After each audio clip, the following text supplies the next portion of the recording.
Jack didn't take me to the hospital, though he made it clear that would be on the agenda if first aid wasn't enough.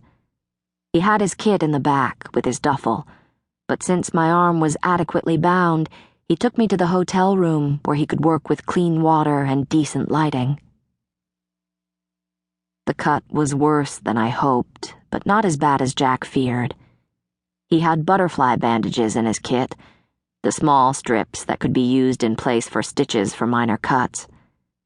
This didn't quite meet his definition of minor, but the wound had closed and the butterfly bandages did the job. After that, he made me change into my jogging shorts and t-shirt.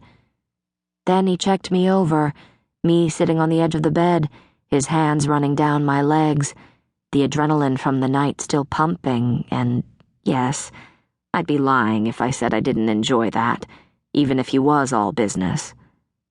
I seemed to be fine. When he noticed my breathing catching as I inhaled, though, he started checking my ribs again. I might have cracked one, I said, but if so, there's nothing that can be done about it. Cracked, okay. Broken? No. If it was broken, I'd have noticed. He ignored me and touched my ribs through my shirt, trying to see which one hurt. It was an imperfect method, and when it failed, he fingered the hem of my t-shirt, making a motion to tug it up. Okay? He asked. I quickly tried to recall which bra I was wearing. Yes, that should be the absolute last thing on my mind, but let's face it, it wasn't. Sadly, the chance that he'd pull up my shirt and catch a glimpse of a really sexy lace number was 0. My collection ranges from new and plain to old and plain. I was just hoping today's was at the newer end of the spectrum. I tugged my shirt up, being careful to keep it below bra level just in case. Jack checked my ribs, the usual poke, does that hurt, inhale routine. So we were doing that, with me on the edge of the bed, shirt up, Jack on one knee in front of me, feeling my rib cage, when the half-shut bedroom door swung open and Quinn walked in and stopped dead. Jack tensed in a split-second pause.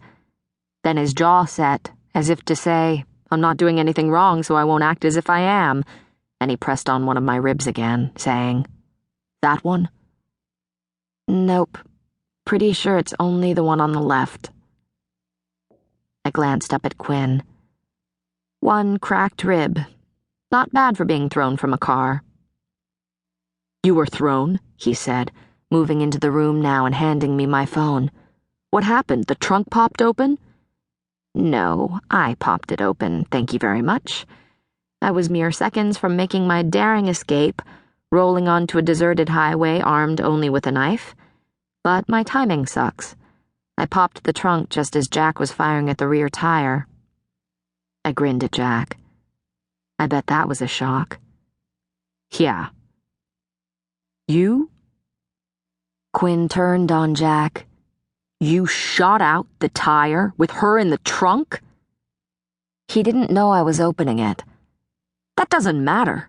He shot out the goddamn tire with you in the trunk. What the hell were you thinking? You could have killed her. Not in a closed trunk, I said. Yes, I could have gotten the crap knocked out of me, but Jack's car couldn't keep up, and as far as he knew, I was bound and helpless in the trunk. The second they got away, they'd have pulled over and shot me. I glanced at Jack. He took a risk, and I'm absolutely fine with it. Well, I'm not, Quinn said to Jack. I don't care if you take idiotic risks yourself, like driving in front of a train, but you don't take them for others. That's not your call. Jack just watched Quinn, his eyes narrowing, a look in them that would have made me shut my mouth. Quinn didn't. You could have killed her with that stupid cowboy stunt, Quinn began. And where were you? Jack said, his voice quiet. What? Where the fuck were you, Quinn? So I didn't have to make that choice. So you could cut Roland off instead. Where were you? He didn't pause for an answer.